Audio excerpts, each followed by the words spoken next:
apresentar para vocês o contexto mais amplo no qual esse curso está inserido, né, que é o contexto de um projeto que a gente está implementando aqui em Santa Catarina, que por sua vez está inserido em um outro contexto, que é o do projeto Clínicas do Testemunho.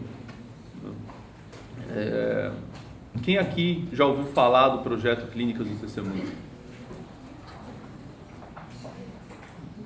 Eles acabaram de ouvir falar, né? Inclusive, na outra turma que eu fiz a mesma pergunta.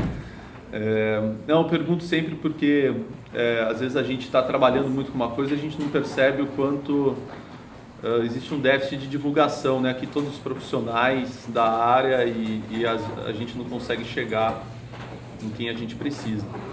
Mas então, vamos lá. Basicamente, gente, esse curso, ele faz parte, ele é uma das iniciativas, ele é a iniciativa principal desse projeto chamado Centro de Estudos em Reparação Psíquica aqui de Santa Catarina. O Centro de Estudos em Reparação Psíquica de Santa Catarina, ele está inserido nesse contexto mais amplo do projeto Clínicas do Testemunho. Então, eu queria falar rapidamente para vocês um pouco sobre o que é esse projeto, que foi se desenvolvendo ao longo de anos até chegar nesse momento, que é um momento bastante importante. A gente tem no Brasil algumas iniciativas, não muitas, poucas, muito menos do que a gente deveria ter, de reparação dos crimes da ditadura. Então, muito bem, a gente teve uma ditadura civil-militar de pelo menos 21 anos, se a gente quiser dizer que ela ocorreu entre 1964 e 1985. Durante esses anos, vocês sabem, o Estado brasileiro cometeu de modo sistemático, de modo massivo, violações gravíssimas de direitos humanos contra os seus cidadãos, né? São 437 pessoas reconhecidas oficialmente como mortas pelo Estado, centenas de desaparecidos, milhares de camponeses e indígenas mortos, que não são contabilizados nesse número, nesses 437, dezenas de milhares de pessoas barbaramente torturadas, de mulheres violentadas e, enfim, de todos os piores crimes que a gente pode imaginar. Quando um Estado faz isso, já existe hoje uma compreensão, um consenso internacional que esses crimes, que são chamados crimes de lesa humanidade, eles geram algumas obrigações para o Estado, alguns deveres para o Estado e alguns direitos para a sociedade. O Estado ele passa a ter o dever de punir os criminosos que eram agentes do Estado, né? Tem o dever de esclarecer os fatos, dizer a verdade sobre aquilo que aconteceu, o dever de verdade. Ele tem o dever de resgatar a memória, principalmente quando a gente tem esse fenômeno, que foi um fenômeno típico das ditaduras latino-americanas, que é o do desaparecimento. Quer dizer, não bastava assassinar a pessoa, você tinha que assassinar a memória da pessoa, a memória da luta, a memória daquilo que ela representava. A pessoa era assassinada 2 vezes. O Estado passa a ter o dever de memória e tem também o dever de reparação. Pelo menos esses 4, para não falar do dever de reformas institucionais, né? Porque um Estado, para funcionar de modo autoritário, ele precisa reformar as instituições ou criar instituições que funcionam de modo autoritário.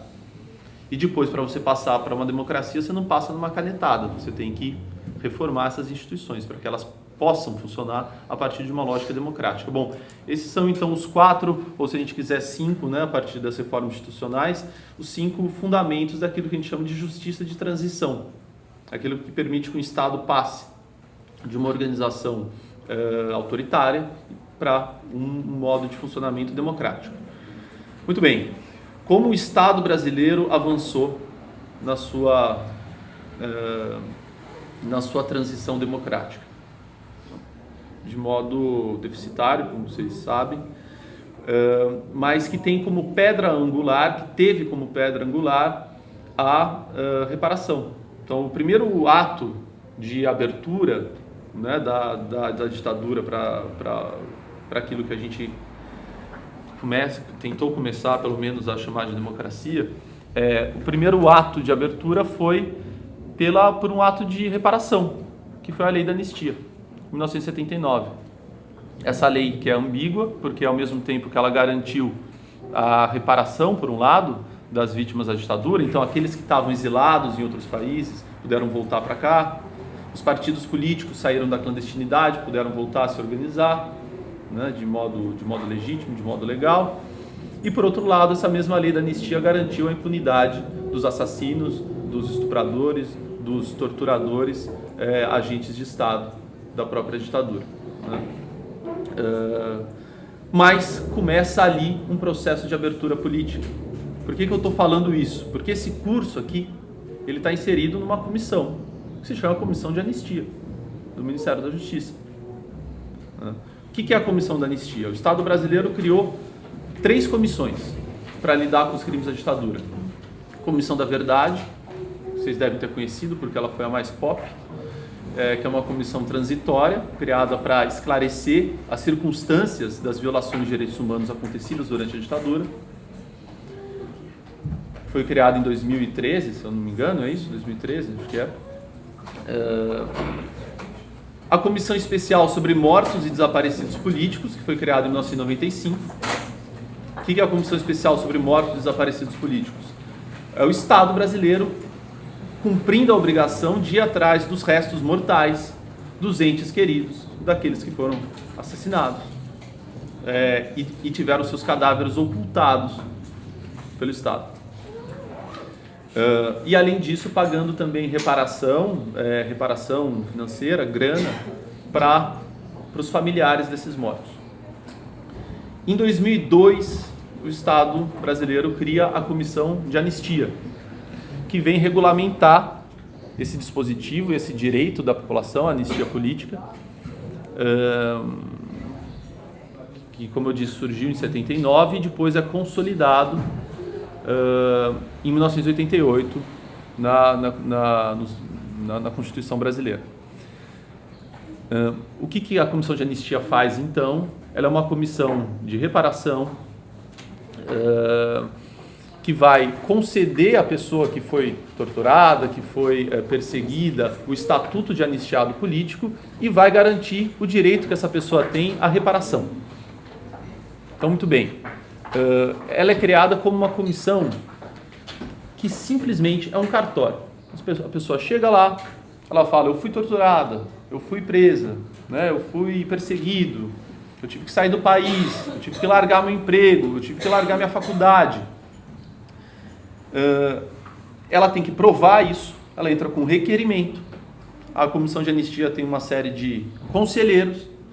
Esses conselheiros vão então julgar esses requerimentos. Para vocês terem ideia, são 75 mil requerimentos, mais ou menos, um número bem grosseiro, mas 75 mil requerimentos. Desses, 20 mil foram deferidos com direito à reparação financeira, 20 mil foram deferidos sem direito à reparação financeira, 20 mil foram indeferidos e cerca de 15 mil ainda aguardam o julgamento.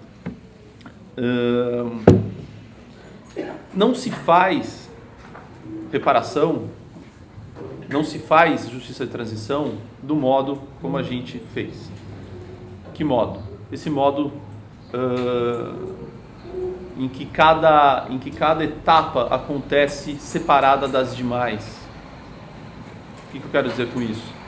O Brasil fez reparação sem fazer política de memória. O Brasil fez reparação sem fazer política de verdade. O que acontece quando você faz isso? O que acontece quando você coloca o Estado para pagar, dar grana para alguém sem que a população saiba por quê? A população acha isso esquisitíssimo. Surge o apelido da Bolsa Ditadura, né? E com razão, as pessoas têm o direito de achar isso esquisito. Porque uma coisa é o sujeito receber 100 mil reais sem ninguém saber por que aquele cara está recebendo 100 mil reais do Estado, ou então receber uma prestação mensal continuada de, sei lá, 3 mil reais por mês, sem a gente saber, aí vira a tal da Bolsa Ditadura. Uma outra coisa é você fazer uma política de memória, uma política de verdade, publicar livro, fazer filme, fazer atos públicos em que esse sujeito aparece e diz: R$100 mil não pagam nem as cirurgias que eu faço até hoje, mas nem de longe. Para não contar toda a tortura a qual eu fui submetido, para não contar os meus amigos que foram mortos, a minha esposa que foi assassinada. Quer dizer, a coisa muda de figura. A Comissão de Anistia, então, ela começa a trabalhar de um modo mais amplo, não mais como um mero cartório de reparação financeira, mas entendendo que cabia a ela também fazer políticas de memória.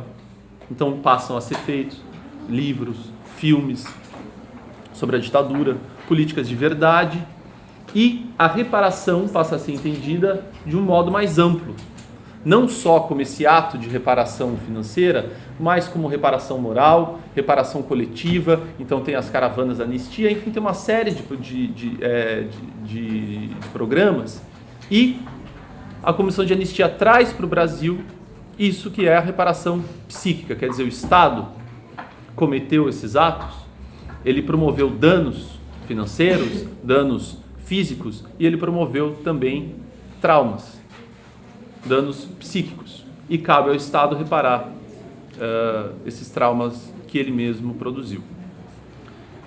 Esse é o projeto Clínicas do Testemunho. Então, o projeto Clínicas do Testemunho, ele é o Estado brasileiro reconhecendo que ele violou essas pessoas e que esse ato de violação promoveu também traumas psicológicos importantes. São clínicas de psicanálise, então, que existem hoje em 4 estados brasileiros, agora pela primeira vez aqui em Santa Catarina,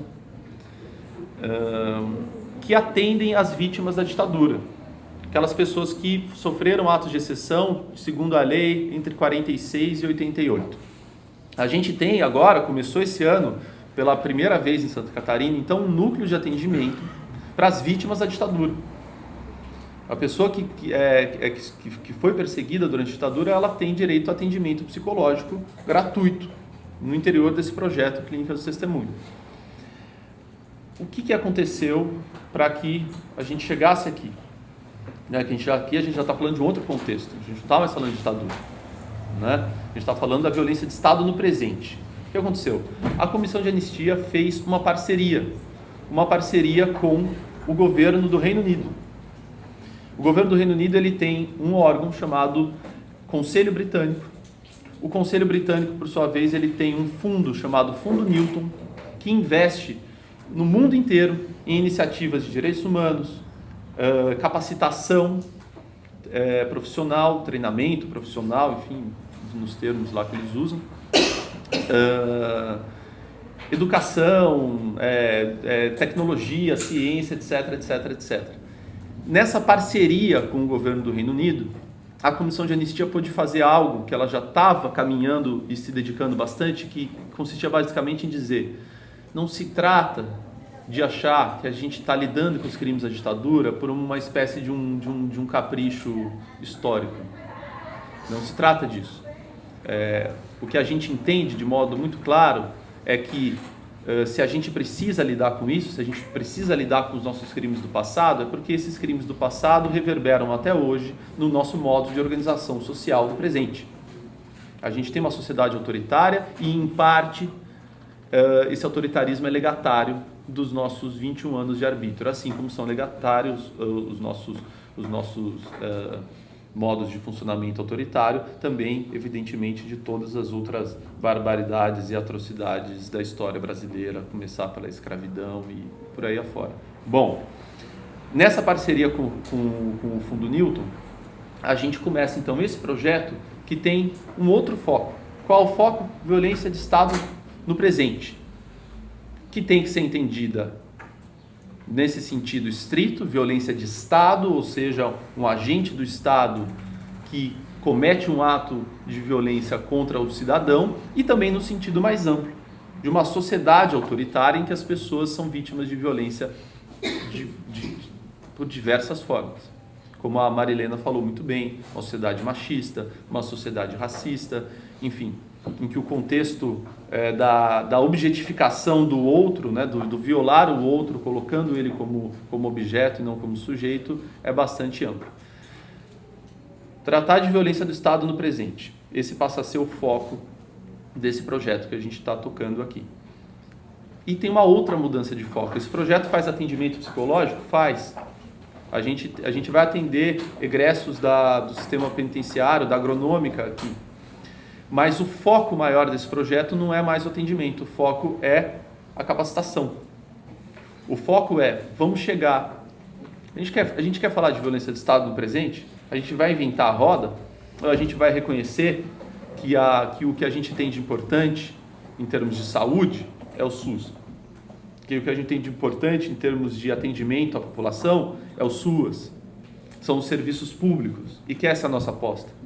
Né? A gente não aposta em nenhum tipo de onguismo, né? Por mais que seja relevante que instituições da sociedade civil, por vezes, se conveniem ao Estado e produzam conhecimento e trabalhem de modo sério, como é o caso do que a gente está fazendo aqui. Esse curso ele é executado pelo Instituto APOA, que é o Instituto da Associação Psicanalítica de Porto Alegre, que está conveniado tanto à Comissão de Anistia no Ministério da Justiça, para fazer o núcleo de atendimento às vítimas da ditadura, quanto ao Fundo Newton, para fazer esse projeto do Centro de Estudos em Reparação Psíquica. Mas a nossa aposta é na rede pública. Então, agora, o que está acontecendo desde a aula da Marilena, que está se concretizando de um modo mais forte ainda com a presença de todos vocês hoje,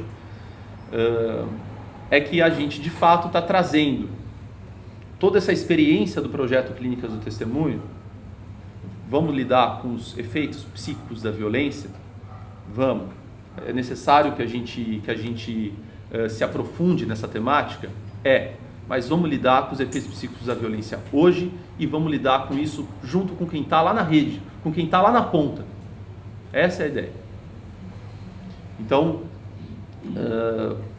sejam todas e todos, os poucos todos, muito bem-vindos. Hoje, como vocês sabem, a gente vai ter como tema com o Jorge, a psicanálise em situações de extrema vulnerabilidade social. O Jorge tem uma experiência aí de 40 anos nessa temática,